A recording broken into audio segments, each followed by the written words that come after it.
Bom dia a todos e a todas. É com grande satisfação que o Centro de Estudos em Direito Municipal da PGM Porto Alegre recebe o professor Francisco José Borges Mota, que é promotor de justiça aqui no Rio Grande do Sul, professor da Escola de Direito da FMP, doutor em Direito Público pela Unicinos, autor de inúmeras obras e artigos na área do direito público.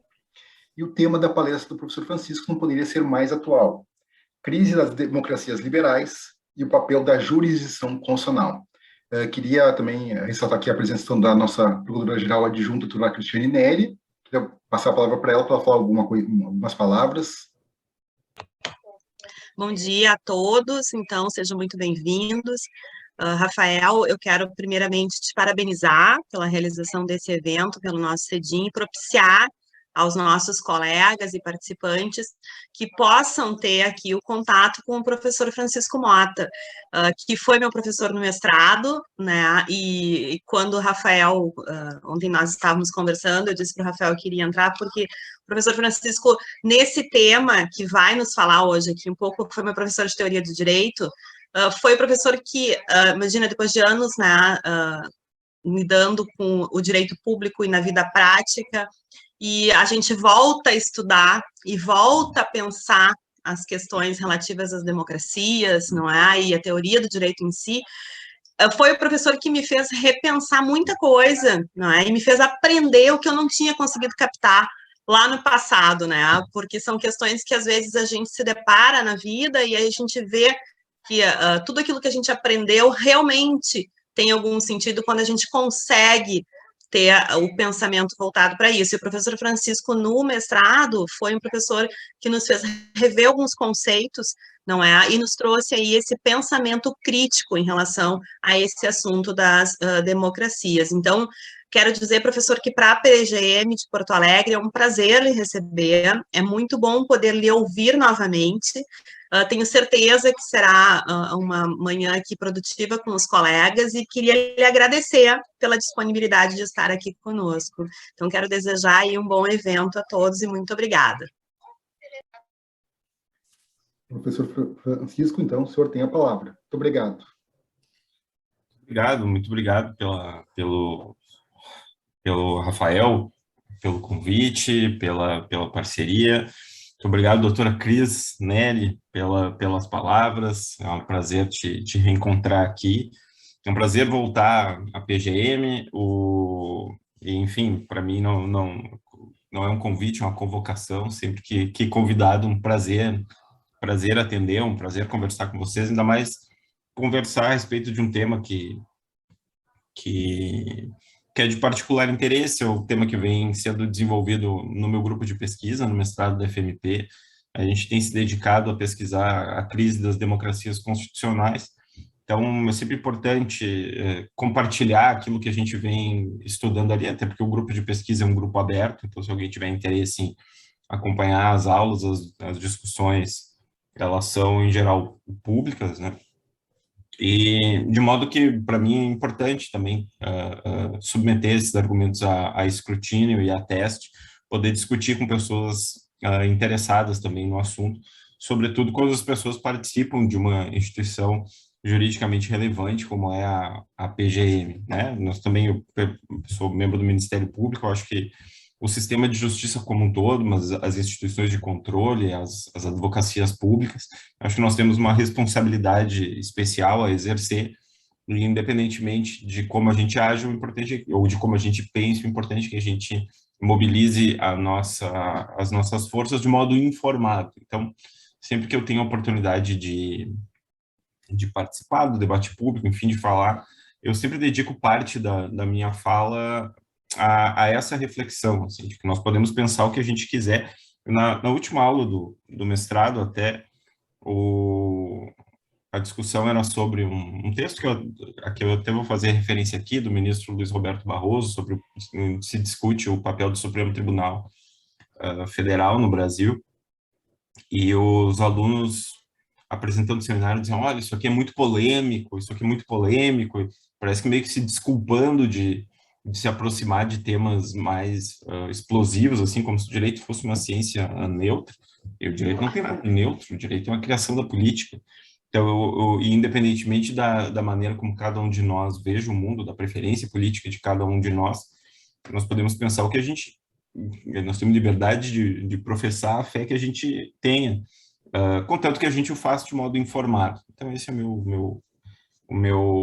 essa é a minha pretensão, como falei, sempre que eu participo de um evento como esse, de planificar alguns assuntos para que a gente possa participar desse debate mais amplo de modo tão informado quanto possível. E é por isso que eu não vou aqui fazer uma palestra, eu vou fazer aqui, eu abrir um diálogo com vocês. Vou dividir, fazer uma fala breve e também para que a gente tenha, ao final, a oportunidade de conversar, se houver interesse.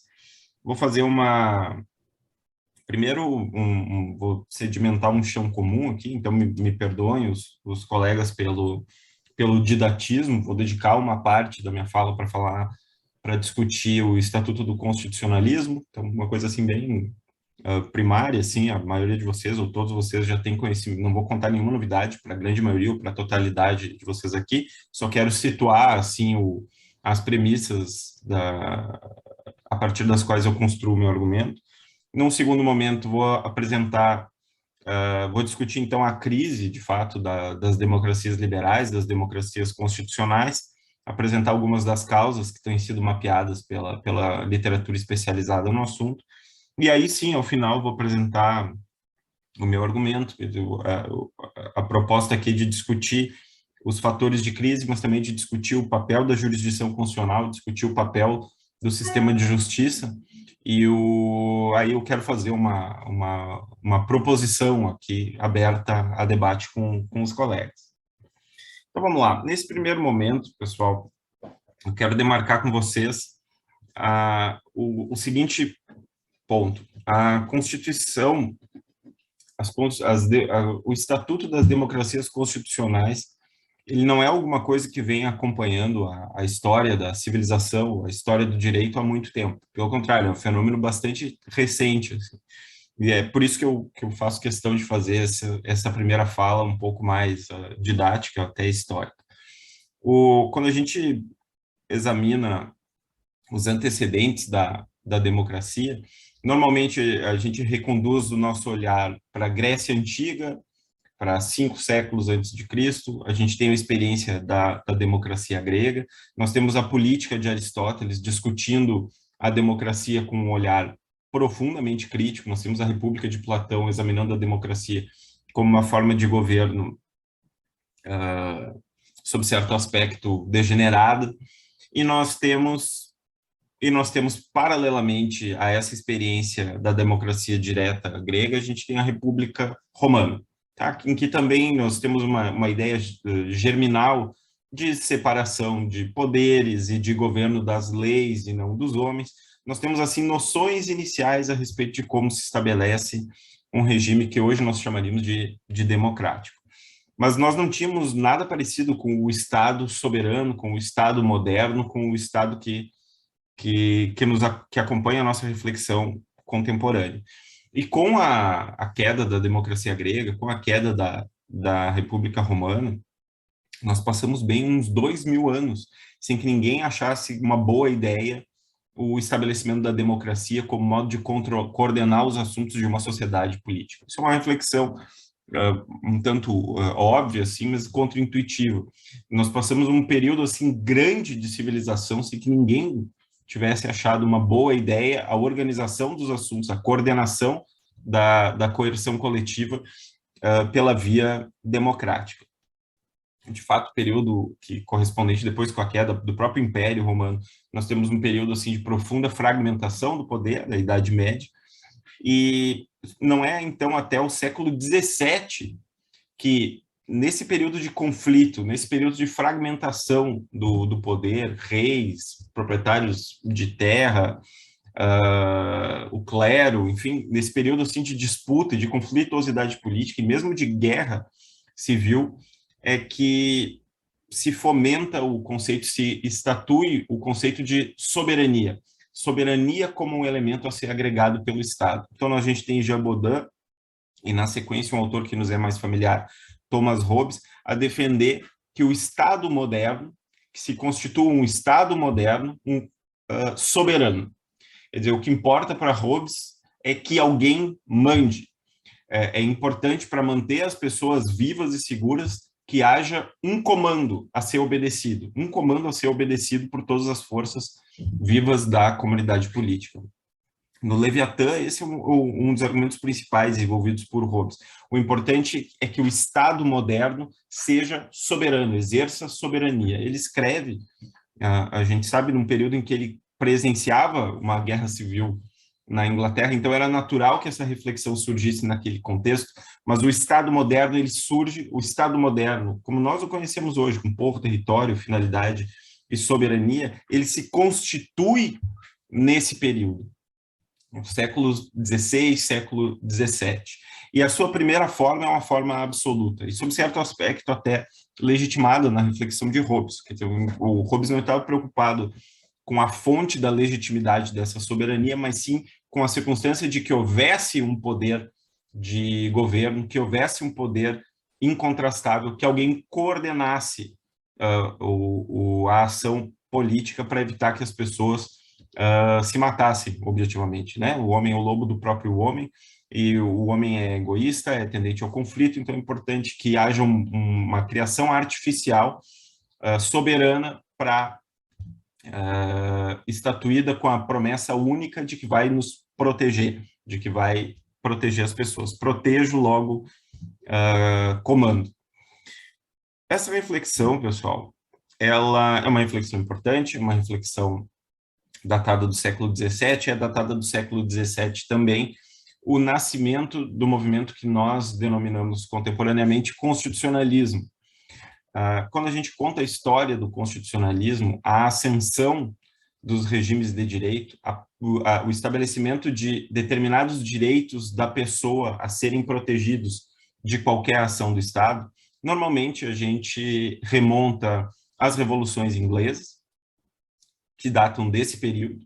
O ciclo revolucionário inglês termina com a chamada Revolução Gloriosa, a segunda Revolução Inglesa termina com a chamada Revolução Gloriosa, que resulta como legado a soberania parlamentar e a Bill of Rights, quer dizer, o estabelecimento de direitos da pessoa contra o Estado, defesa do indivíduo contra a ação do Estado, e um deslocamento do centro do poder em direção ao parlamento, não mais a coroa, sobre a supremacia parlamentar, também, de modo germinal, uma liberdade básica, liberdade religiosa sendo estabelecida, que para o período é importante, porque na Inglaterra havia uma igreja oficial, a igreja anglicana. Um século depois, a gente tem as revoluções americana e francesa, e no contexto da Revolução Americana, aí sim, se estabelece um documento formal, a Constituição, como a lei jurídica hierarquicamente mais relevante. Então, nós temos Constituição não só como a descrição de uma organização política qualquer, como na Antiguidade Clássica, nós temos Constituição designando o estatuto jurídico do político, a coordenação da força política por meio de uma limitação jurídica. Nós devemos isso aos americanos. E logo na sequência, praticamente de modo contemporâneo com a Revolução Americana, nós temos a Revolução Francesa, que dominou, enfim, cujo reflexos depois se espalharam pelo continente europeu. Então, nós temos essa primeira, o que eu quero chamar a atenção aqui é de que, primeiro, esse primeiro grande ciclo constitucionalista, primeiro, ele só leva esse nome, constitucionalismo, ele só considera a Constituição um documento jurídico que serve como limite à atuação política a partir desse período. E mesmo nesse período, esse período de constitucionalismo inicialmente liberal, porque se tratava, então, da constituição de estados liberais no sentido de que havia uma desconfiança da sociedade civil em relação ao Estado, e, portanto, era necessário que se protegessem liberdades individuais face à ação do Estado. Então, é um Estado preponderantemente preocupado com a liberdade das pessoas, então, um Estado mínimo e um Estado liberal, daí constitucionalismo liberal. Essa fase liberal dos Estados, ela não conviveu, não no primeiro momento ao menos, com democracia. Olha que curioso, né? Quando a gente, primeiro, notadamente, né, as revoluções inglesas jamais contemplaram a possibilidade de se subtrair o poder da coroa para delegá-lo ao povo, né? A soberania parlamentar, ela funcionava como uma instância representativa popular, mas não se considerava, então, ainda o conceito político de democracia como influente. Se nós formos ler os Federalist Papers, o Federalista, a discussão que antecedeu a ratificação da Constituição norte-americana, do mesmo modo, nós não vamos encontrar uma defesa da democracia. Aliás, tem um texto, um dos artigos do Federalista, do James Madison, ele é claro em dizer, olha, não se preocupem, que nós não queremos aqui uma democracia. O que nós estamos propondo aqui é uma república, é uma forma de governo oposta à monarquia. É o governo das leis e não dos homens. É importante que a gente tenha uma galvanização popular, mas não se preocupem que isso não é uma democracia. Por quê? Porque a democracia remontava à Grécia Antiga, remontava ao cidadão tomando decisões diretamente, muitas vezes sem ter condições de tomar. A democracia era vista como um sistema de governo, um modo de governo que se privilegiava a vontade da maioria, ainda que essa não fosse a melhor. E os americanos estavam preocupados com a tomada de decisões moderadas, ponderadas. Então, eles inclusive tinham os Founding Fathers fizeram esse disclaimer, né? Esse negócio, olha, não se preocupem que ninguém aqui está falando numa democracia direta, o que nós queremos é uma república, como falei, como uma forma de governo oposta à monarquia. E não é, então, somente no contexto da Revolução Francesa é que, de fato, se desenvolve uma noção mais direta de soberania popular. Nos textos do CIES, a discussão sobre quem é o terceiro Estado era o povo, o terceiro Estado é tudo e não é nada, e aí o CIES passa a defender a noção de que a soberania, só um pouquinho, deu um problema aqui no meu computador, perdão, que a soberania do Estado moderno, ela era uma soberania popular, que, portanto, a titularidade de um poder constituinte pertencia a esse terceiro Estado, pertencia ao povo, e aí nós temos um deslocamento daquele conceito moderno de soberania em favor da soberania popular, povo como titular dessa soberania, e aí sim, num dos discursos de Robespierre do período, ele diz aí abertamente que o que se procura com aquele ciclo revolucionário era o estabelecimento de uma democracia. Então, a partir só de então, percebam ali, final do século XVIII, é que nós passamos a falar abertamente sobre democracias. O que nós temos ali, na verdade, é o nascimento do constitucionalismo liberal ou do liberalismo político, essa forma de regime que se reconhece direitos individuais das pessoas. E, ao longo do século, isso foi no final do século XVIII, ao longo do século XIX, a noção de constituição jurídica, ela se expande, ela se torna mais influente, mas essas constituições eram constituições essencialmente liberais. Então, forjadas sob essa noção de que a ação do Estado devia ser limitada por um estatuto jurídico e que o Estado deveria ser, sob certo aspecto, absenteísta, ele deveria deixar de agir. É importante também nós localizarmos nesse período, século XVIII e a integralidade do século XIX, quase totalidade do século XIX, como um período de fortalecimento dos poderes legislativos desses Estados modernos. Porque como é que se coordenava, uma vez que se desenvolve a noção de soberania popular, como é que se coordenava o exercício da coerção coletiva? Por meio da lei. Quer dizer, a lei, como uma expressão da vontade geral do povo, é que limitava a ação do Estado e que demarcava as fronteiras daquilo que o indivíduo poderia fazer. Nós aqui que lidamos com o direito administrativo, todos nós ouvimos a máxima e lidamos com a máxima de que o Estado só cabe fazer aquilo que a lei autoriza e que o indivíduo, ao revés, pode fazer tudo aquilo que a lei não proíbe. Essa é uma máxima liberal e é uma máxima que, forjada nesse período, levou à ascensão no concerto da separação dos poderes. Um dos modos de se evitar o abuso de poder do Estado é a separação de poderes. No concerto da separação de poderes, ascende o poder legislativo como um poder politicamente mais significativo, como verdadeiro representante da soberania popular. A vontade geral do povo soberano era expressa por meio da lei. Aqui passa a se desenvolver uma ideia de autogoverno, né? A soberania do Estado, que é exercida sobre a vida do indivíduo, ela passa a dever atribuir, reconduzir a sua legitimidade ao próprio indivíduo. Ele é o autor da lei que o vincula. Então, aqui nós já estamos mais com Rousseau do que com Hobbes ou com John Locke. São os autores, enfim, canônicos para descrever esse primeiro ciclo revolucionário. A liberdade, um valor preponderante. No curso do século XIX, final do século XIX, a Revolução Industrial, a saturação e o início do século XX, a saturação desse conceito político de liberdade, ele acabou provocando uma profunda desigualdade social, uma profunda desigualação material entre os integrantes da sociedade civil. Então, levada à última potência, a proteção da liberdade, aí entendida como liberdade econômica, como liberdade de iniciativa, esse esgarçamento do conceito de liberdade acabou provocando uma profunda desigualdade no tecido social. E nós temos, enfim, exemplos do caso Lochner nos Estados Unidos, em que a Suprema Corte, no início do século XX, no final do século XIX, início do século XX, se não me engano, considera inconstitucional uma lei de Nova York que se estabeleceu um salário mínimo para ser pago nos contratos de trabalho, que estabeleceu uma proteção social mínima como um limite da jornada de trabalho, que era inclusive de 60 horas. E mesmo essa intervenção do Estado foi considerada inconstitucional pela Suprema Corte dos Estados Unidos.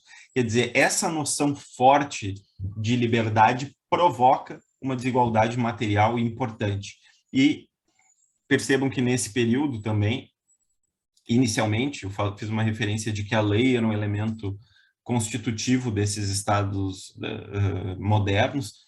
A lei eu apresentei como uma expressão da vontade geral do povo, a vontade geral de parte do povo, na verdade, né, pessoal? Quem é que votava de fato, né? O voto era censitário, eram a burguesia, a nobreza, enfim, os antigos detentores do poder que efetivamente votavam. Não havia escravidão, escravatura amplamente espraiada, então as pessoas, os escravos obviamente não votavam, as pessoas que não tinham posse, não tinham renda não votavam, as mulheres não votavam, o sufrágio de fato era muito restrito. Então esse grupo homogêneo que votava de fato traduzia na lei uma vontade geral daquele estamento específico. Mas no curso do século XIX, o sufrágio vai se ampliando, a escravidão vai sendo gradativamente erradicada, os analfabetos, as mulheres, os grupos excluídos, as pessoas mais pobres vão sendo gradativamente incorporadas ao sufrágio, e a partir do momento que se incorporam ao sufrágio, passam a exigir do Estado mais atuação. Por quê? Porque são vítimas da desigualdade material. E nesse período, então, a legislação ela passa a ser mais pulverizada, menos homogênea, e passa essa legislação a estabelecer, a exigir do Estado mais do que a proteção do interesse individual dos integrantes da sociedade civil. Ela passa a exigir do Estado uma responsabilidade pelo bem-estar dos indivíduos. A agenda política do século XIX, do início do século XX, ela passa a ser tomada por uma preocupação do Estado com a igualdade material. Nós temos aí o nascimento dos estados de perfil social, nós temos aí um fortalecimento da preocupação do Estado com o bem-estar da sociedade civil. O Estado passa a assumir prestações em favor das pessoas. As pessoas passam a exigir prestações do Estado para tornar a sua vida melhor, passam a exigir do Estado mais do que a mera garantia de liberdade e segurança. E o constitucionalismo, as constituições como elementos jurídicos que coordenam a ação política, passam a absorver essa preocupação social. E no início do século XX nós temos aí famosamente, a Constituição de Querétaro, de 1917, a Constituição Mexicana, e logo na sequência a Constituição de Weimar, da Alemanha, de 1919, que famosamente encampam direitos sociais, os chamados direitos sociais, prestações, metas coletivas a serem cumpridas pelo Estado, objetivos coletivos a serem cumpridos pelo Estado. Esse período, então aí já estamos no século XX, ele leva a um deslocamento do centro de tensão política do poder legislativo em favor do poder executivo, porque o Estado passa a ter metas a cumprir, prestações a serem realizadas em favor da sociedade civil. A lei passa a estabelecer objetivos a serem cumpridos pelo Estado, mas esses objetivos, o meio pelo qual esses objetivos são cumpridos, o modo com que essas promessas são cumpridas, fica a cargo do Poder Executivo, que discricionariamente elege os meios para se atingir esses fins determinados, e de fato é quem controla o orçamento público. Então, o Poder Executivo ascende no concerto da separação de poderes nesse período e, coincidentemente ou não, ao final da primeira metade do século XX, a ascensão, essa supremacia do poder executivo convive com o nascimento de regimes autoritários, de regimes de força, e nós temos aí o fascismo italiano, o nazismo alemão, nós temos a Segunda Grande Guerra como uma eclosão, uma implosão desse modelo de supremacia do poder executivo no concerto da separação de poderes. Com a Segunda Grande Guerra Mundial, uma série de fenômenos políticos relevantes acontecem, mas aquele no qual eu quero me deter aqui é uma ressignificação do constitucionalismo. O constitucionalismo que nasce liberal, ele assume um perfil social e, sobretudo, a partir do segundo pós-guerra, ele assume as vestes de um novo constitucionalismo, um constitucionalismo contemporâneo, ou, para parte da doutrina, um neoconstitucionalismo. Surge um novo constitucionalismo. E esse é um constitucionalismo particularmente preocupado com a proteção da dignidade da pessoa humana, né? A crise moral derivada das misérias da Segunda Grande Guerra Mundial fazem com que os estados sejam reconstituídos com uma preocupação de evitar que se passasse por aquilo de novo, extermínio de pessoas, enfim. Então, a recondução dos assuntos de Estado, a proteção da dignidade da pessoa humana passa a ser um elemento importante, a proteção de direitos humanos, a proteção de direitos fundamentais e uma revitalização do elemento democrático. Aqui sim, o mundo passa a presenciar uma onda de democratização. Aqui se consolida e passa a ganhar o mundo, conquistar o mundo, o modelo de democracias constitucionais. Essas democracias constitucionais combinadas com esse novo constitucionalismo, do qual o Brasil é um exemplar importante.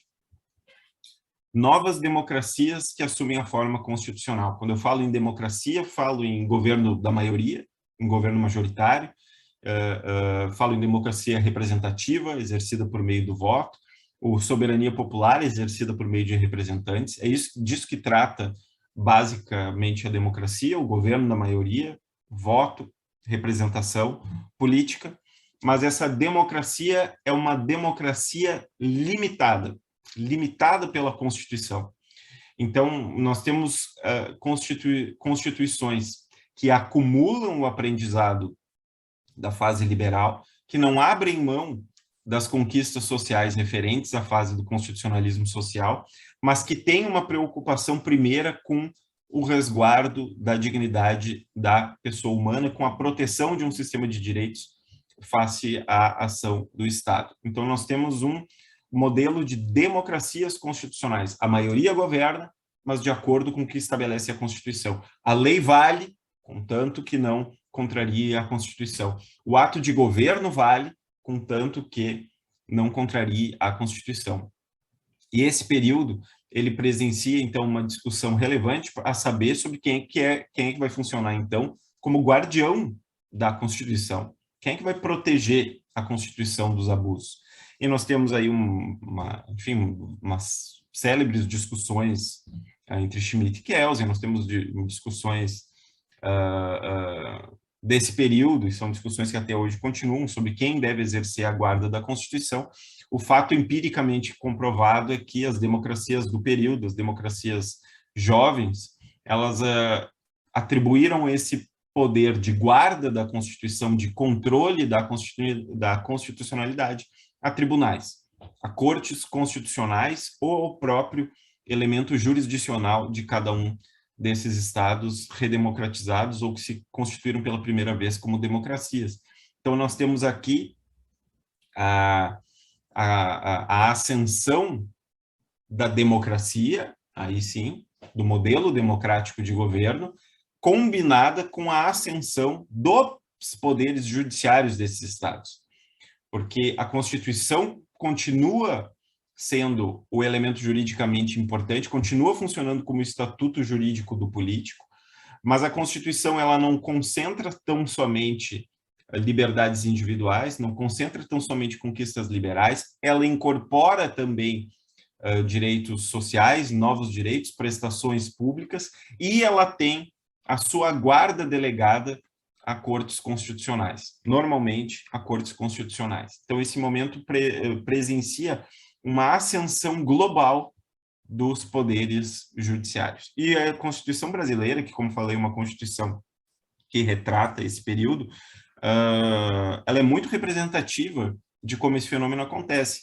A nossa Constituição, o Brasil não passou propriamente por um Estado social, o constitucionalismo social no Brasil, ele não foi relevante no curso do século XX.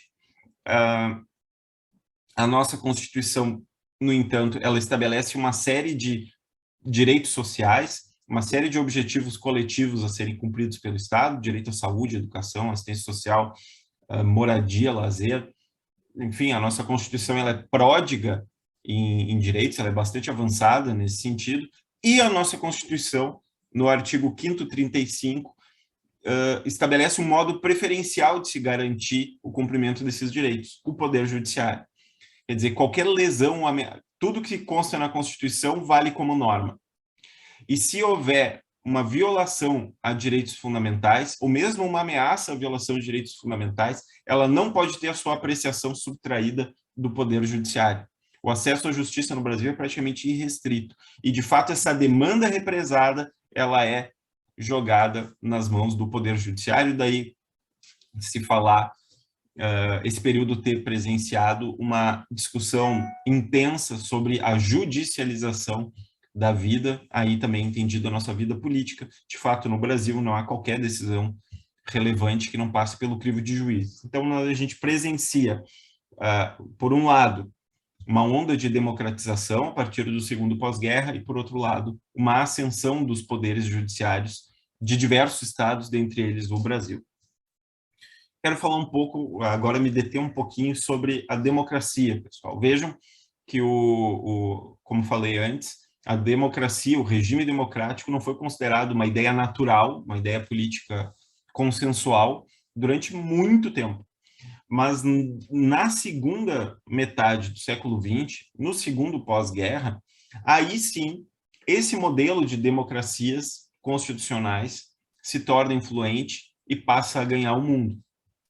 A doutrina retrata uma primeira onda de democratização, que é essa do segundo pós-guerra, com a redemocratização de estados envolvidos no conflito, no caso do Japão, enfim, depois da Itália, da própria Alemanha.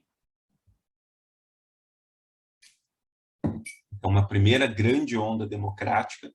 Depois, entre as décadas de 70 e 90, nós temos a queda de determinados regimes de força, tanto na Europa continental quanto na América Latina, e nós temos uma segunda grande onda de democratização dos estados, aí nesse período em que se dá a democratização de Portugal, por exemplo, cuja Constituição de 76 foi muito influente na construção da Constituição brasileira. Nós temos os casos da Argentina, o próprio caso do Brasil, que aí, na década de 80, se redemocratizam depois de períodos extensos de ditadura militar. enfim, nós temos duas grandes ondas de democratização.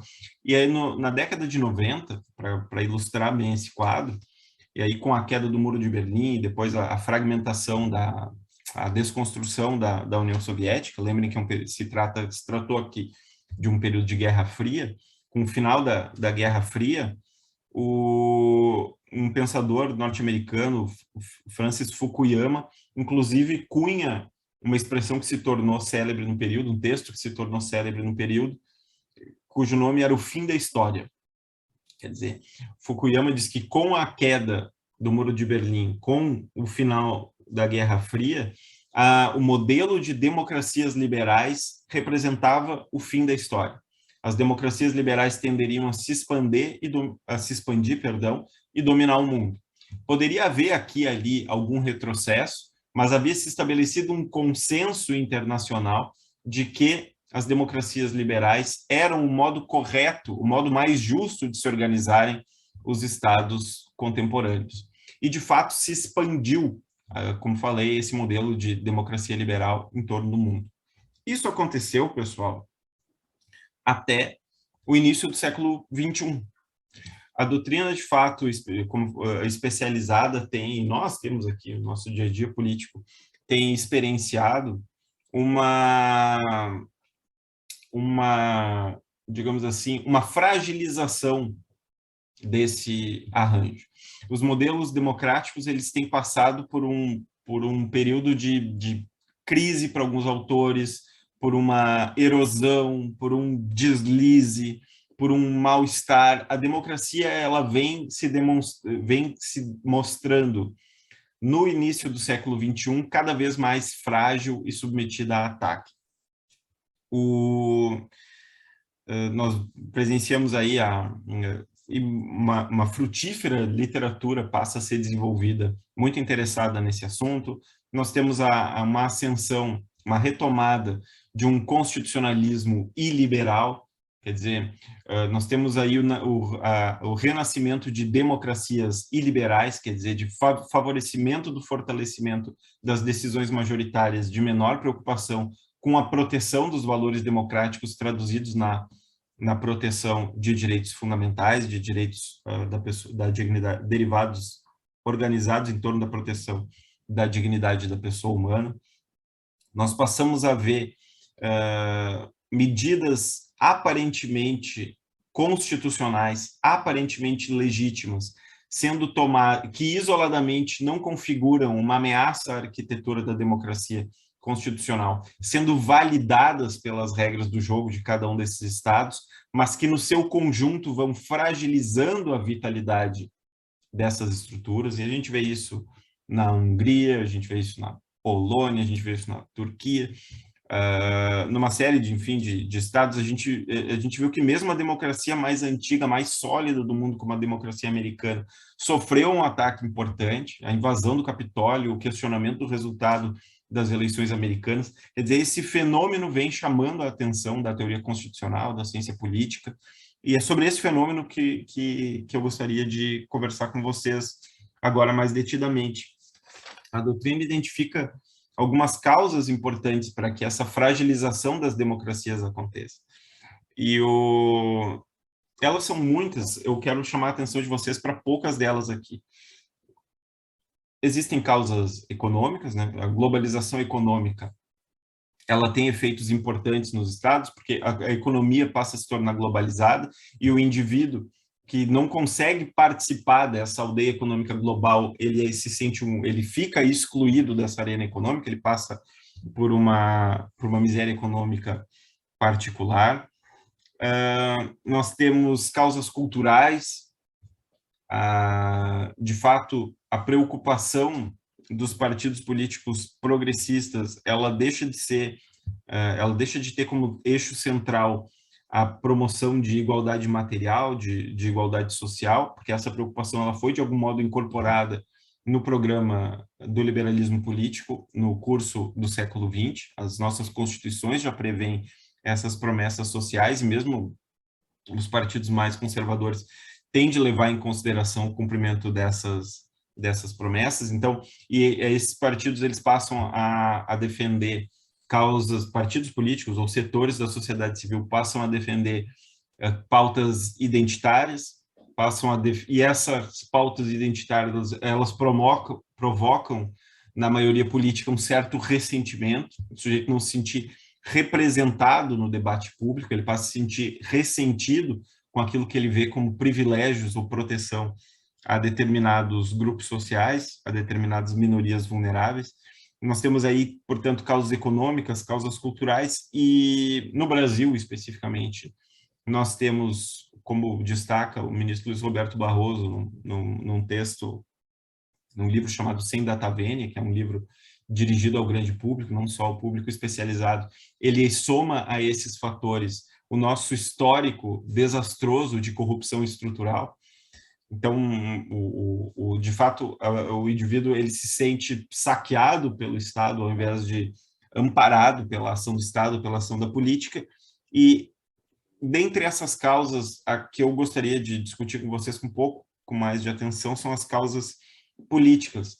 De fato, um slogan da crise política brasileira desses últimos anos, nós temos alguns intérpretes nacionais do que acontece no Brasil nesse período, um deles é um autor chamado Oscar Vilhena Vieira, da FGV de São Paulo, escreveu um texto cujo nome é A Batalha dos Poderes, em que ele faz um exame dos eventos políticos importantes que aconteceram no Brasil desde 2013, e ele chama atenção para o fato de que naquelas jornadas de 2013, aquela eclosão social que o Brasil presenciou em 2013, um dos slogans era ele ou ela não me representa. Uma crise de representatividade do indivíduo face à ação política. E essa é uma causa particularmente importante, uma causa real. Quando a gente examina a Constituição francesa de 1791, do período revolucionário, que nem chegou a entrar em vigor, que se previa ainda ali uma solução de compromisso entre a monarquia e as forças revolucionárias de então, a gente vai encontrar lá um artigo dizendo que os representantes do povo, que não será dado aos representantes do povo nenhum mandato. Não será dado mandato a um representante popular. Por quê, pessoal? Porque a ideia de mandato, na época, era uma ideia de mandato particular, como de mandato de contratação de um advogado. Era um contrato de representação de interesses particulares. Então, o sujeito que exercia a representação política por mandato, ele não patrocinava interesses nacionais ou interesses coletivos, ele patrocinava os interesses daqueles que o custeavam, que inclusive custeavam os seus honorários. E ele só mantinha o cargo na medida em que ele, como um advogado em relação ao seu cliente, na medida em que ele representasse imediatamente os interesses dos seus constituintes. Essa noção, com a Revolução Francesa, ela é superada e se cristaliza a noção de que o sujeito, uma vez que ele seja galvanizado de um mandato popular, de um mandato político, ele passa a ser um representante não só de interesses setoriais ou particulares, mas dos interesses nacionais, de interesses mais amplos. Então, esse é um propósito nobre. Mas, na prática, o que acontece é um distanciamento entre o constituinte e o constituído. É um distanciamento entre o eleito e aquele que o elegeu, o seu eleitorado. Não é incomum que nós esqueçamos para qual deputado a gente votou nas eleições, nas duas últimas eleições, para deputado estadual, para deputado federal, nas eleições anteriores. E se desenvolve também, esse fenômeno de distanciamento entre o indivíduo e o seu representante, ele, portanto, caracterizado nesse slogan, ele ou ela não me representa, ele também vem acentuado pelo seguinte fator: a partir do momento, e é por isso que eu fiz a referência histórica, a partir do momento em que no século XX o Estado passa a assumir um número maior de tarefas a cumprir, ele também passa, para tornar possível o cumprimento dessas tarefas, a desenvolver uma burocracia que o permitisse cumprir esse papel. Então, se desenvolve uma ampla estrutura de Estado, uma ampla burocracia, cuja característica é a especialização. o Estado passa a tomar decisões cada vez mais especializadas, e o indivíduo não se sente sequer habilitado a participar da tomada de decisões. Então, vocês podem ter a opinião que vocês quiserem a respeito da política de preços da Petrobras, mas eu não confio na minha própria opinião para tomar uma decisão a respeito de um assunto técnico especializado como esse. Por exemplo, para citar apenas um exemplo, política econômica, taxa de juros e assim por diante. Então, o indivíduo, ele se distancia da tomada de decisões passam a ser tomadas por especialistas, e você passa a ter nesse corpo político não alguém que dialogue diretamente com o povo, mas aquilo que vulgarmente se chama de o político profissional, o sujeito que sabe se movimentar dentro desse habitat, mas é que não se identifica direta e imediatamente com o seu constituinte. Então, nós temos uma crise real de representatividade aqui. E essa crise de representatividade, ela é acompanhada também por uma fragilização das promessas que o constitucionalismo nos fez.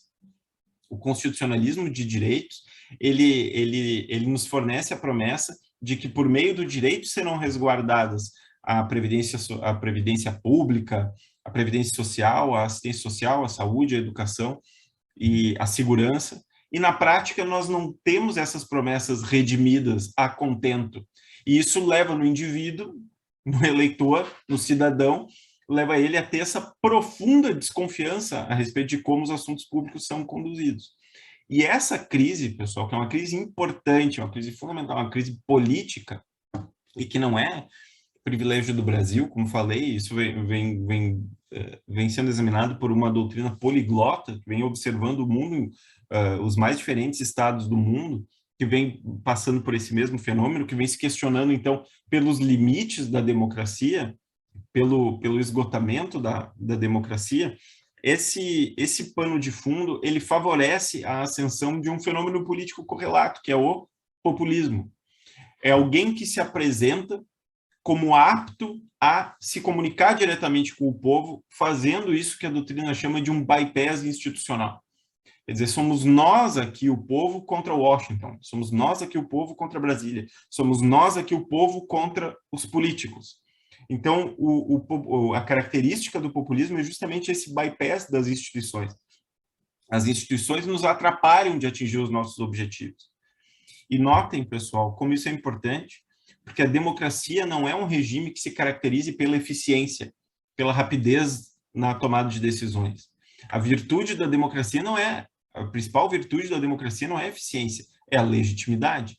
É a garantia de que nós teremos nossos interesses coletivos considerados, é a garantia da participação na tomada de decisão pública, é a garantia de serem considerados os direitos dos interessados no resultado da decisão. Quer dizer, essas são as virtudes da democracia, as virtudes democráticas, virtudes que legitimam a ação do Estado. Mas isso, muitas vezes, esse processo confuso, cacofônico, impede que se tomem decisões eficientes. Então, a China faz uma gestão da pandemia completamente diferente da de um país que tem um compromisso democrático. E tudo isso para dizer que o político populista, ele se apresenta como alguém que vê na estrutura institucional democrática algo que é prejudicial ao atingimento dos fins que o próprio povo tem interesse de ver contemplados. Então, ele se propõe como um intérprete privilegiado desse sentimento popular. E o populismo em si, nós temos também na literatura uma divergência a respeito, uma disputa sobre se ele tem uma face virtuosa ou se ele tem uma face viciada apenas.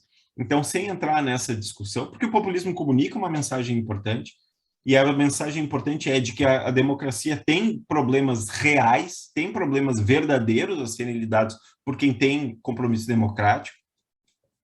Então, o populismo comunica uma mensagem importante, aponta para essa desconexão entre os constituintes e constituídos, aponta para a fragilidade da representação política. O populismo comunica, portanto, uma mensagem importante, mas o populismo, ele cria um cenário favorável à ascensão, aí sim, de um fenômeno político amplamente nocivo à democracia, que é o autoritarismo. porque é aquele sujeito que se propõe a tomar essas decisões, independentemente da arquitetura da democracia constitucional. Ele é o autocrata, esse sim aponta os males da democracia e se propõe a, de algum modo, desconstituí-la, apontando os defeitos da democracia como defeitos que impedem o próprio povo de exercer o seu poder. E aí sim, se nós aprendemos alguma coisa com o que aconteceu no século XX, nós temos, de fato, um problema importante. Então, esses fatores assim de crise, erosão, deslizamento constitucional, que deram causa, inclusive, a best-sellers, como as democracias morrem, enfim, têm ocupado, como falei, a agenda da teoria constitucional e da ciência política nesse período, e por razões importantes, por razões, como falei, algumas delas empiricamente verificadas. Então, a democracia está, sim, sob ameaça no mundo. Esse modelo, o liberalismo político e o modelo de democracias constitucionais passa por uma crise, uma fragilização, um movimento de fragilização importante. E nesse momento final, pessoal, aí a pergunta que eu compartilho com vocês é, ok, e nós, integrantes do sistema de justiça, nós aqui, agentes de uma jurisdição constitucional, o que cabe a nós fazer? O que cabe à jurisdição constitucional? O que cabe ao sistema de justiça fazer, caso se pretenda o aprimoramento, o aperfeiçoamento dos modelos de democracia constitucional, mas não a sua derrocada ou substituição por um regime de força?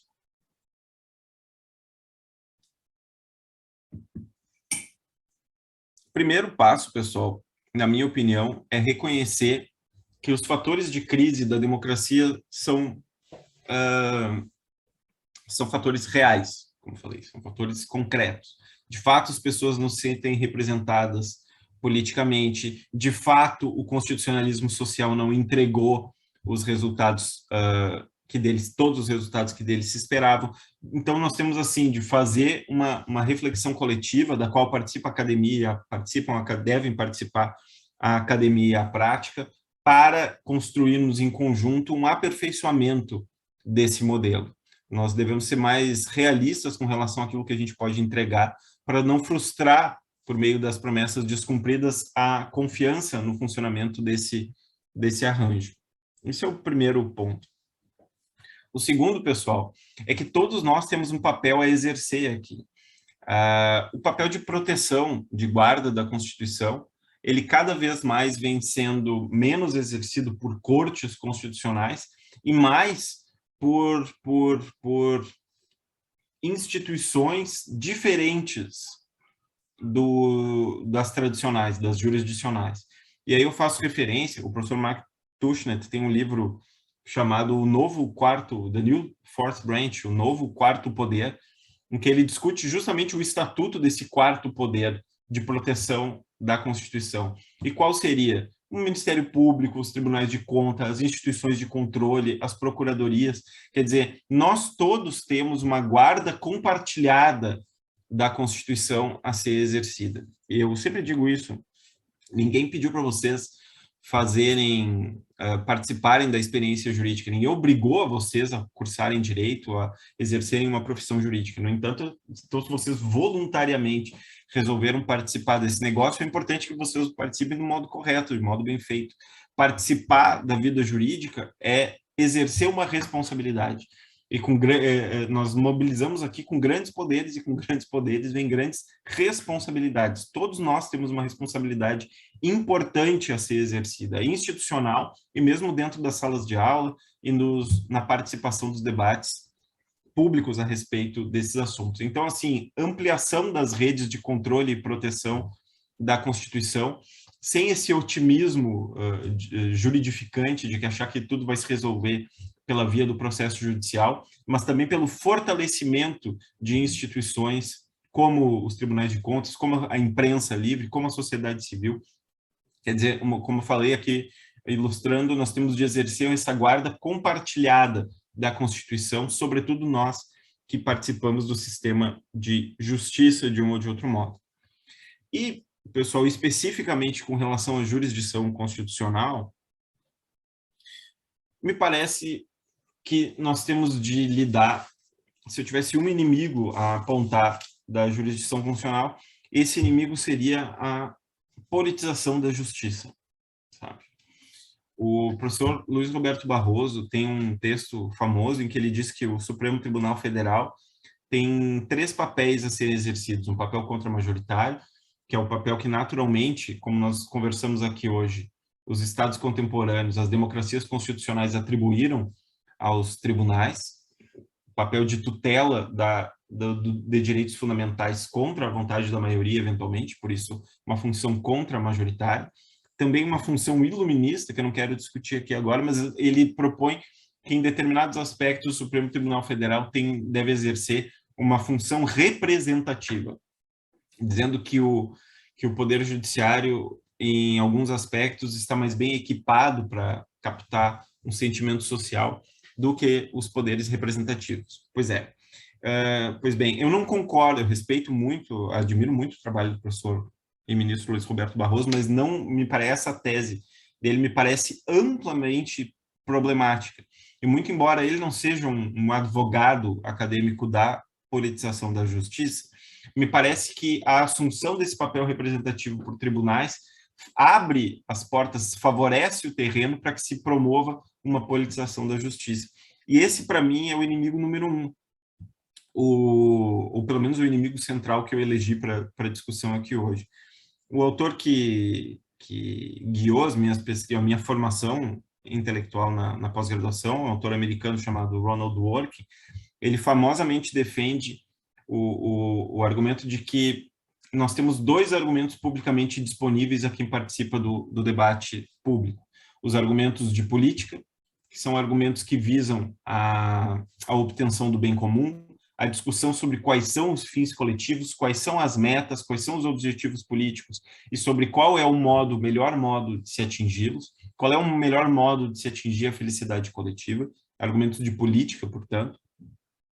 E nós temos argumentos de princípio, que são argumentos mobilizados à proteção de direitos, argumentos de fundo moral, argumentos radicados em moralidade política, que são articulados com o objetivo de proteção dos direitos fundamentais.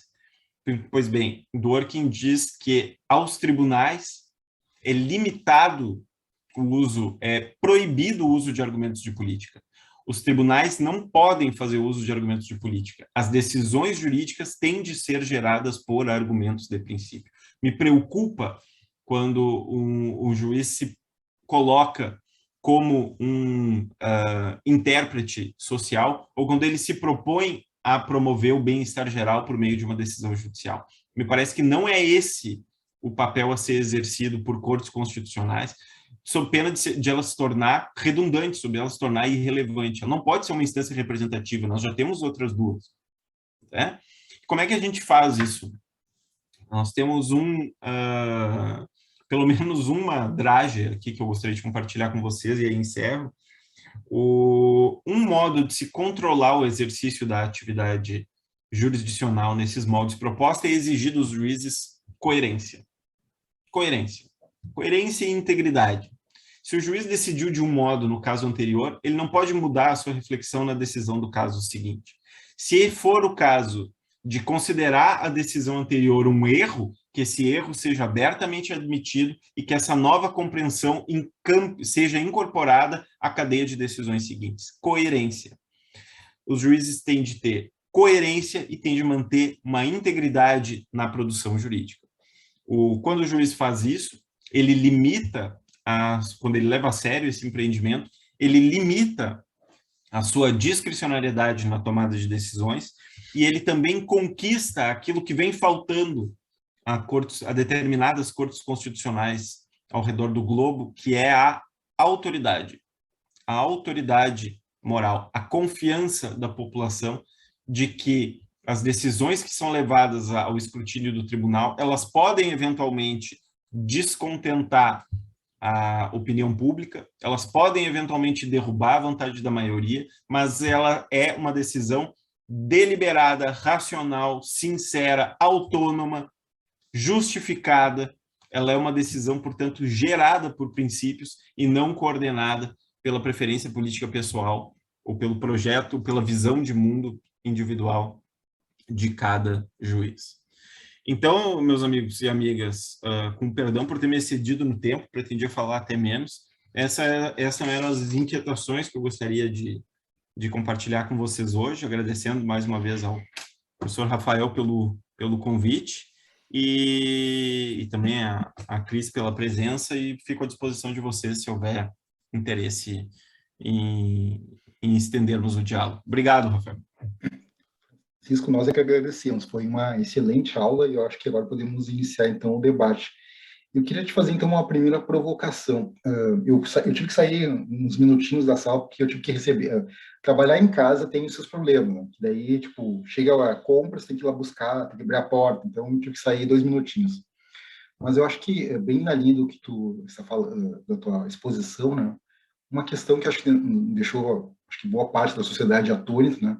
Foram aqueles movimentos de 2013, né? Que nós estávamos aqui no Brasil acostumados a passeatas, a greves, mas aquelas jornadas de 2013 foi algo inédito, né? Em razão da quantidade de pessoas que foram às ruas em todo o país, de certa forma, tentando demonstrar sua insatisfação contra os seus representantes. Elas não se sentiam representadas, né? E isso deu margem, posteriormente, até a eleição do presidente Bolsonaro, que claramente, apesar dele ser um parlamentar, ele tinha um discurso contra ao status quo, ao que existia, né? Eu queria então que tu, mais ou menos, também falasse um pouco então, dessa jornada de 2013. Depois nós tivemos também, em 2016, o impeachment da presidente Dilma, que foi também algo bem traumatizante. Na minha opinião, foi muito mais traumatizante do que o impeachment do presidente Collor. Eu acho que o impeachment do presidente Collor me parece que foi algo mais tranquilo. Eu acho que o impeachment da presidente Dilma, acho que já não foi tão tranquilo. Não estou aqui nem discutindo a questão de mérito, se tinha razão, não tinha, não é isso. Mas eu acho que foi mais traumático. E depois nós tivemos, então, a eleição do presidente Bolsonaro, que tem um discurso, digamos, no mínimo controvertido, né? Então, eu queria que tu pudesse falar um pouquinho dessas questões que iniciaram em 2013, o impeachment, a eleição do presidente Bolsonaro, com seu discurso controvertido. É um ponto importante. Assim, a gente pode abordar isso de mais de uma maneira. Primeiro passo, eu acho, a primeira contribuição que eu gostaria de dar a respeito desse tema é uma indicação de leitura. A Batalha dos Poderes, do Oscar Vilhena, que eu fiz referência ao longo da fala, ele se propõe justamente a mapear o que acontece no Brasil a partir de 2013. Então, ele demarca as jornadas de junho de 2013 como é um movimento social importante e é um movimento social cujas causas são disputadas na ciência política. Então, ele dá eu concordo essencialmente com a abordagem do Oscar Vilhena, por isso eu indico o texto. Ele fala sobre 2013, depois ele fala sobre os rumos que esse mal-estar generalizado toma no Brasil em 2015, quando o povo volta às ruas.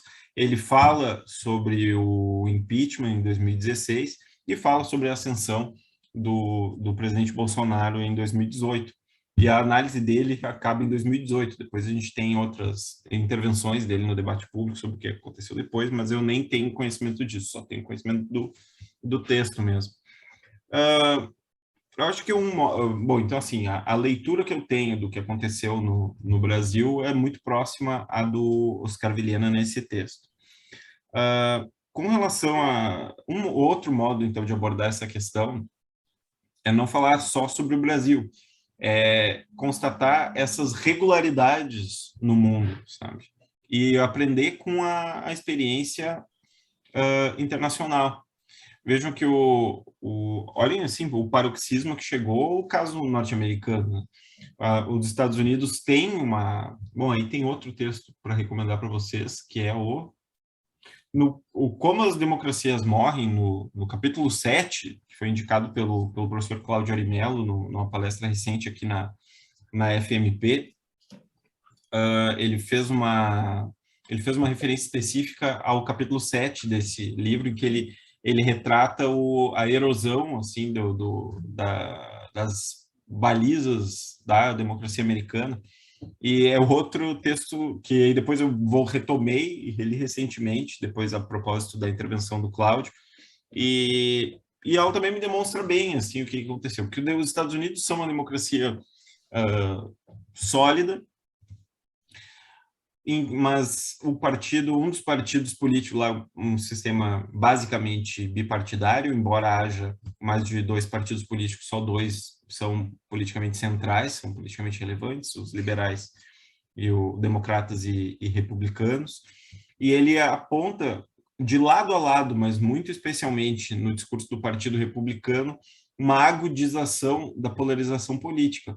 Quer dizer, o nascimento o fomento daquele discurso de que o seu adversário político, ele é um inimigo seu.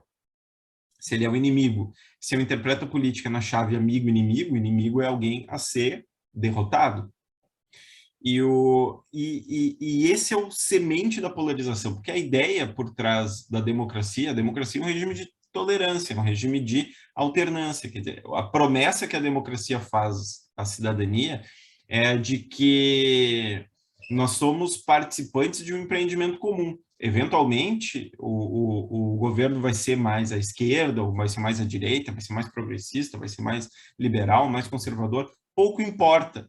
O modelo de democracia constitucional fornece a nós a promessa de que nós não vamos ser aniquilados caso um dos lados vença, o lado que não é da minha preferência vença a eleição. Eu vou ter os meus direitos preservados, e mais do que isso, eu vou ter meus direitos preservados a ponto de disputar de modo competitivo as eleições seguintes, para tentar disputar, fazer com que a maioria concorde com o meu modo de vida e com que as pessoas que pensam como eu venham a exercer, que divergem, portanto, nós todos divergimos a respeito daquilo que é melhor para o país.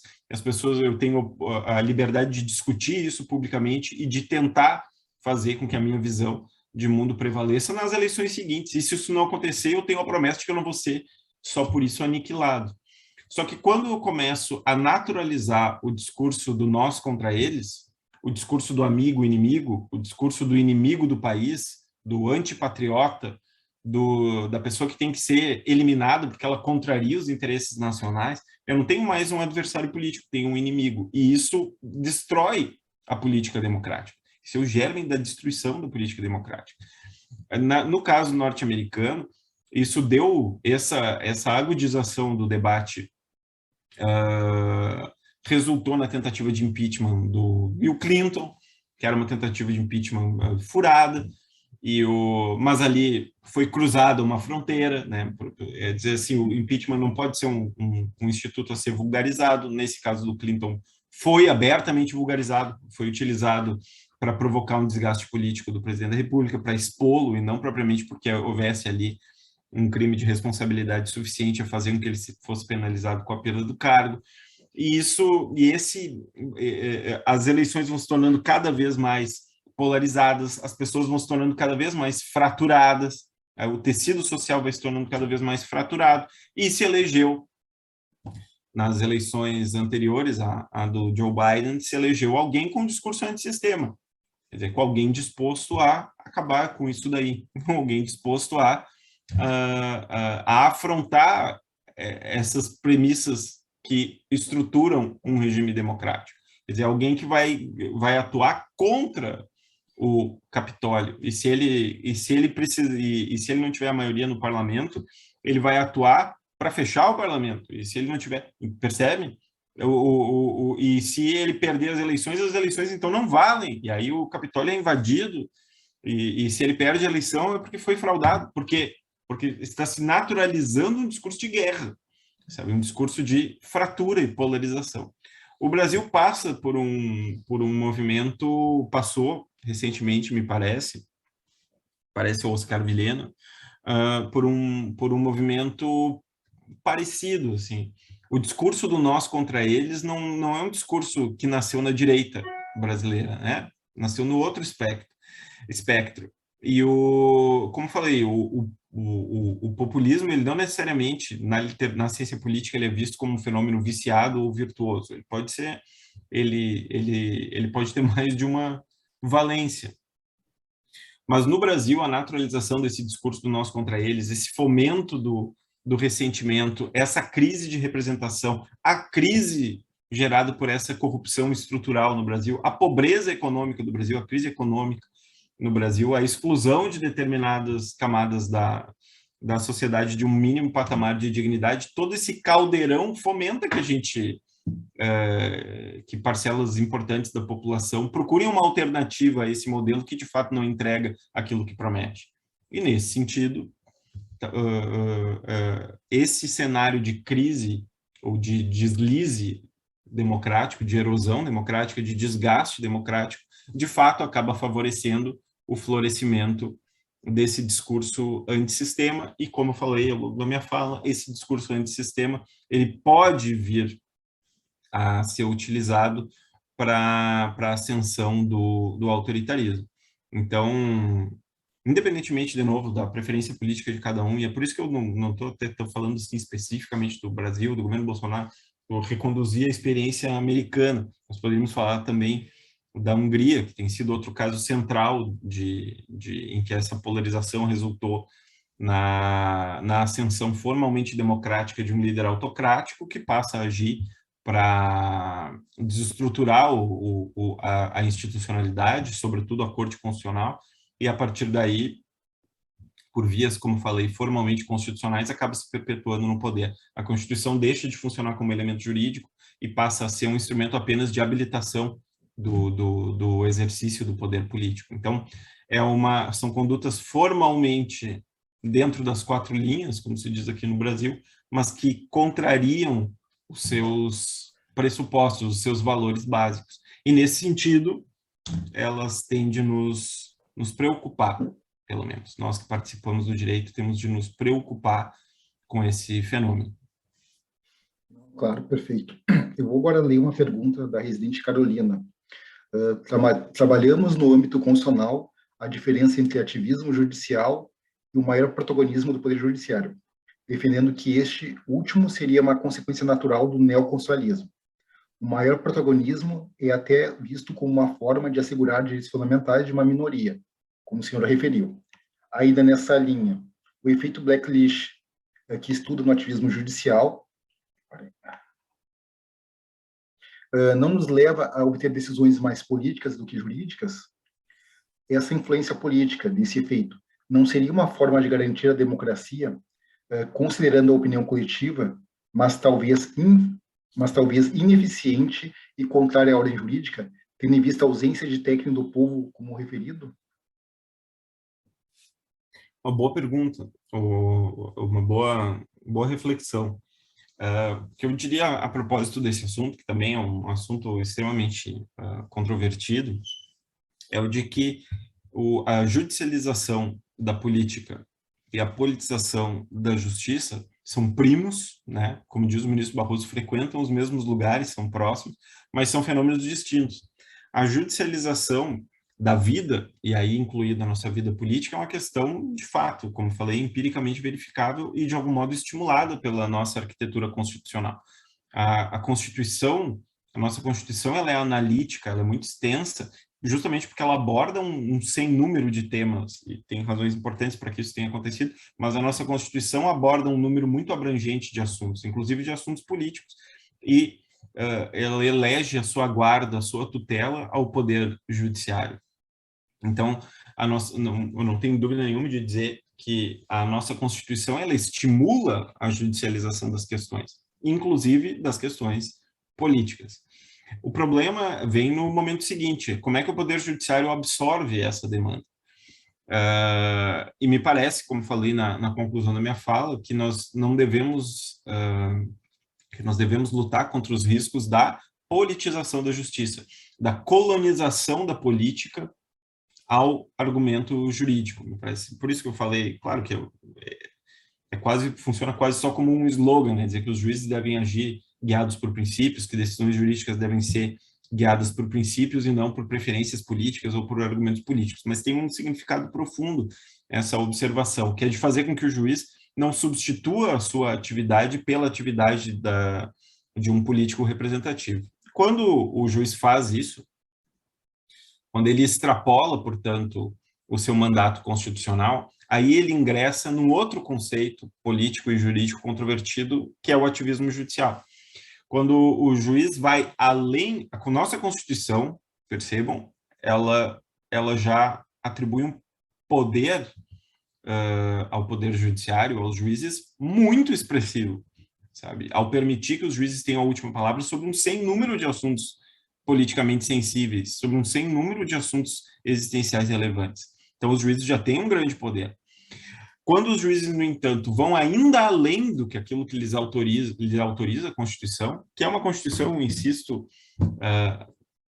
muito generosa com o Poder Judiciário, permite ao sistema de justiça, inclusive, que controle as omissões dos poderes representativos, pela via do mandado de junção, da inconstitucionalidade por omissão, enfim.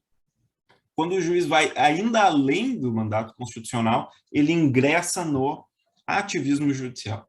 E eu estou entre aqueles que dizem que não existe bom ativismo judicial, porque não se mede uma decisão judicial tão somente pelo seu resultado. Eu posso concordar com determinada decisão judicial, mas se ela foi tomada fora das regras consensuais, dos parâmetros jurídicos consensuais, quando isso acontece, primeiro, há uma crise de desconfiança na natureza da atividade jurisdicional, e segundo, se eu endosso uma decisão tomada fora das coordenadas juridicamente consensuais, com a qual eu concordo, eu sou obrigado, por coerência, a endossar uma decisão seguinte, tomada também fora dos parâmetros jurídicos consensuais, que me desagrade, ou que venha eventualmente a violar um direito meu. Com isso me parece que promove uma fragilização importante do sistema de direitos. E com isso, nós temos um comprometimento de uma das balizas da democracia constitucional, que é a proteção do sistema de direitos, da democracia liberal. Então, a minha intervenção aqui é o seguinte: a judicialização da política, em síntese, é uma questão, de fato, estimulada pelo nosso arranjo constitucional. A politização da justiça é um problema importante, e o ativismo judicial e a judicialização da política andam juntos, porque ambos configuram, na minha opinião, um extravasamento do mandato constitucional, que já foi, como falei e repito, bastante generoso com o Poder Judiciário. Excelente. Agora, então, o Leonardo, acho que ele vai fazer uma pergunta. Leonardo? Olá, bom dia. Tudo bom, doutor Francisco? Eu queria mais fazer uma ponderação com relação à legitimidade dos juízes, porque em alguns encontros passados a gente discutia sobre supremocracia e sobre a decisão dos juízes nesses controles de políticas públicas. Aí, um dos argumentos que se levanta é sobre a falta de legitimidade democrática dos juízes, que os juízes não são votados pela população. Então, eu queria que o senhor falasse sobre isso, sobre como a gente poderia justificar essa legitimidade democrática para os juízes quando eles atuam em políticas públicas. Obrigado pela pergunta. A legitimidade da atuação do Poder Judiciário, ela deriva da própria Constituição. Ela é uma ação que é uma legitimidade, é uma atuação que só faz sentido quando nós estamos nos quadros de uma democracia não puramente majoritária, mas de uma democracia constitucional. A ideia de que a Constituição ela consagre o que um autor chama de consensos sobrepostos da própria população. Quem é o titular do próprio povo?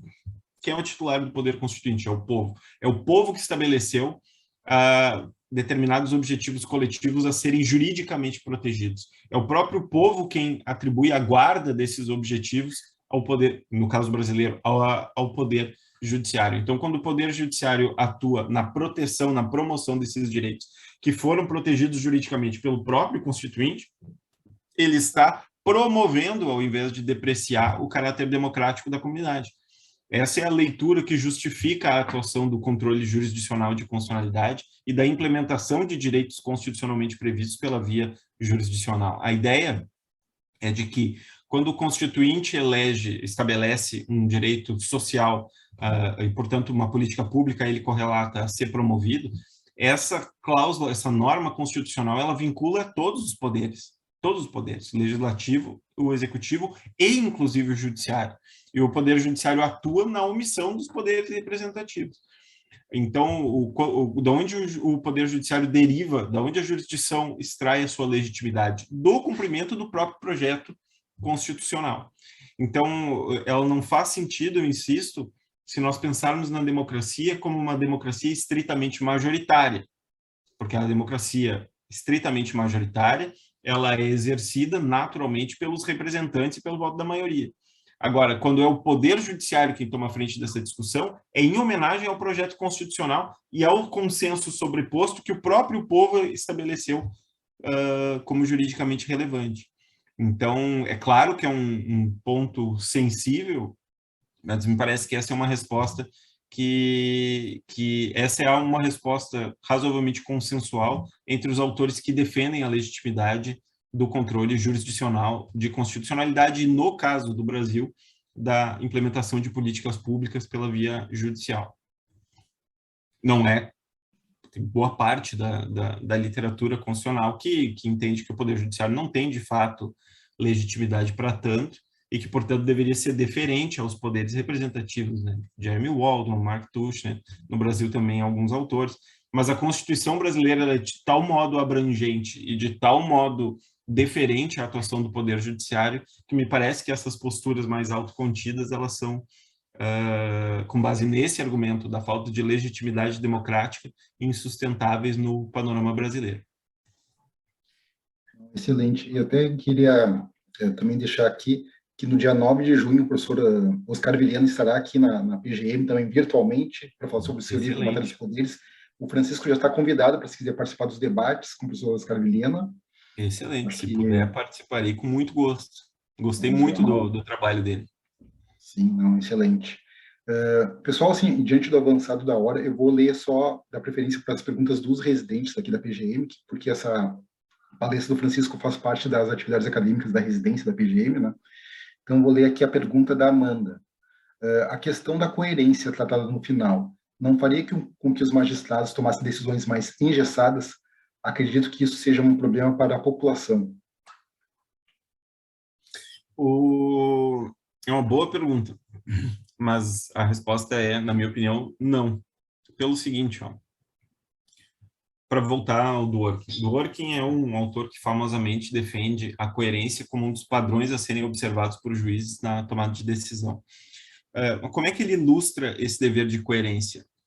O dever de coerência não se traduz na reprodução de decisões pretéritas. Então, veja, ele cunha uma metáfora bastante conhecida do romance, a metáfora do romance coletivo, do romance em cadeia, para ilustrar as tarefas do juiz.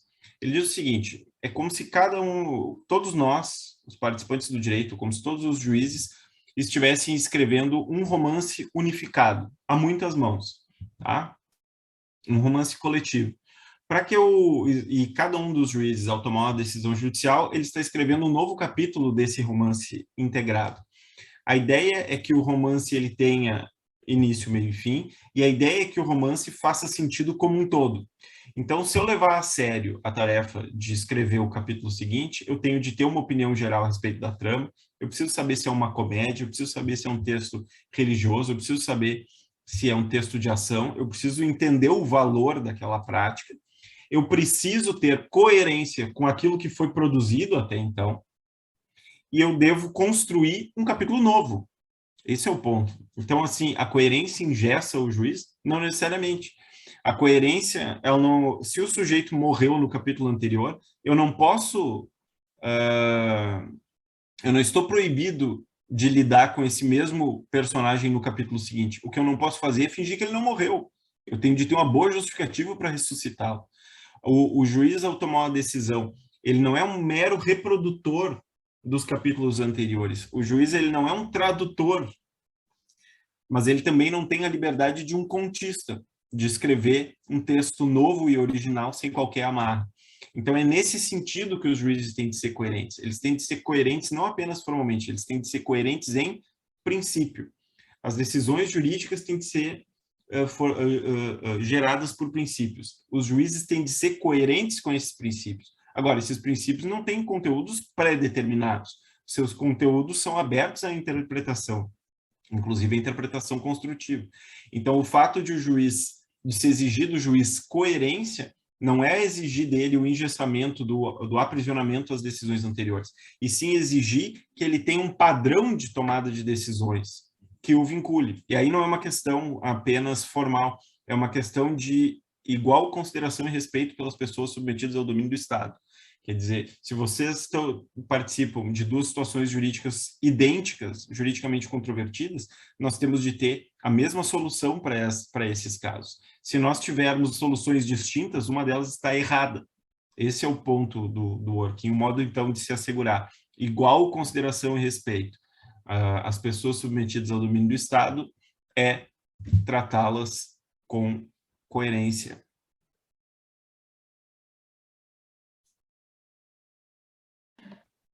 Francisco, então, queria te agradecer por ter aceito o nosso convite, responder as perguntas dos nossos residentes, dizer que as portas da PGM estão sempre abertas para a tua participação, é muito importante. Queria te agradecer também, tu também é um parceiro de projetos pessoais meus, participou daquele meu livro lá sobre a nova LINDB, né, com um artigo sensacional, né, abordando a questão, se não me engano, sobre o consequencialismo, analisando algumas decisões do STF, né.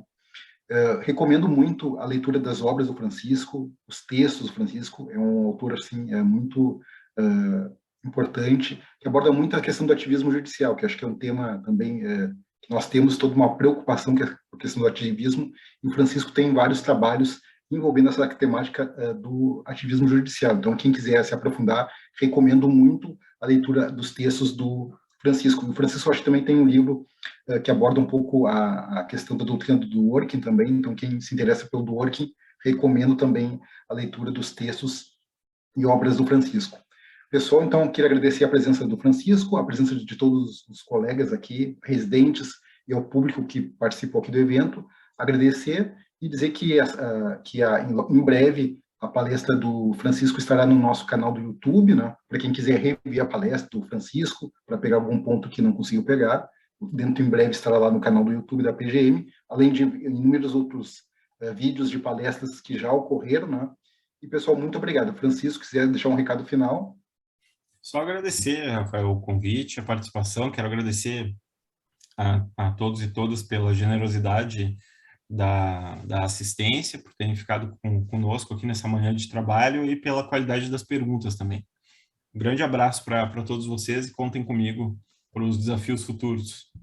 Então, tá, pessoal, muito obrigado, um bom dia e bom trabalho a todos. Até a próxima.